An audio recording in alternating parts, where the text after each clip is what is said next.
Pagkatapos nga namin pumunta sa may Estobosa ay dumaan nga rin kami dito sa may Bell Church, La Trinidad, Benguet. Hello mga mi! Another day, another mini vlog na naman! So magkalapit nga lang kasi itong Estobosa at itong Bell Church dito sa may La Trinidad, Benguet, kaya naman dinaanan na rin namin. Ikang maglakad, pwede rin namang mag-jeep kung gusto mo. Siyempre naglakad kami, sayang ang pamasahe, magkalapit lang naman.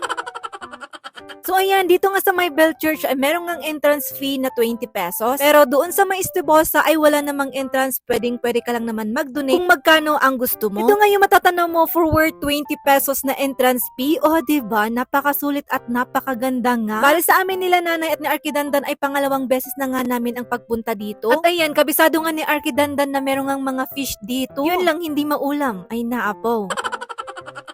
Siyempre, yan lang naman ang pinaka-bet na bet niya dito dahil ngayong sa may mga malalaking fish, legit ang lalaki talaga ng fish niya. At ito lang naman yung matatanaw mo pagkatapos mo akyatin yung libu-libong hagdan ay naapo, nagngato si ka.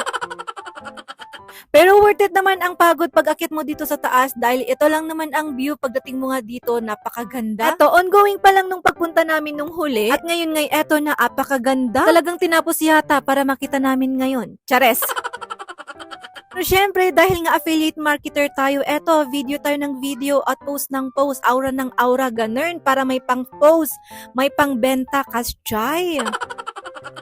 Ganito kasi na maganda ang view, nandito ka sa labas, maliwanag, maganda mag-content. Kaya ayan, kahit na gumagala, umaaura, para pag uwi may pang-post na, ganun. Kaya nangat na-enjoy naman namin dito banda, ewan ko lang yung mga kasama ko, basta ako na-enjoy ko naman. Pero etong at kitang-kita naman na nag-enjoy din naman ang mga ito. Pangtanggal stress daw, kaya gumala din sila. Pero sa totoo lang, ang masasabi ko lang, dito banda ay napakaluwang nga at napakaganda. Na-improve din kasi at napaluwang nga, kaya naman mas lalo pang gumanda, ganun. Kasing ganda ko na syempre, aura tayo ng aura.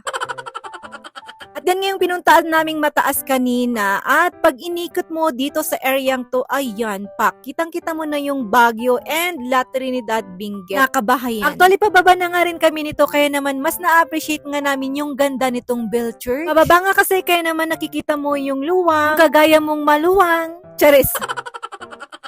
So yun na nga, andito na nga kami sa baba at dito nga talaga ako nag-i-enjoy dahil nga malawak yung area, napakaganda ng area, and then makikita mo rin yung tao dito na pumapasok. Sayang nga lang hindi kami nakapasok doon sa mismong pinaka-church nila. At syempre ang Arkidandan andun, nag-i-enjoy doon sa may mga isda. At hanggang dito na lang muna mga memo ko at see you naman sa aming pagpunta doon sa may Burnham.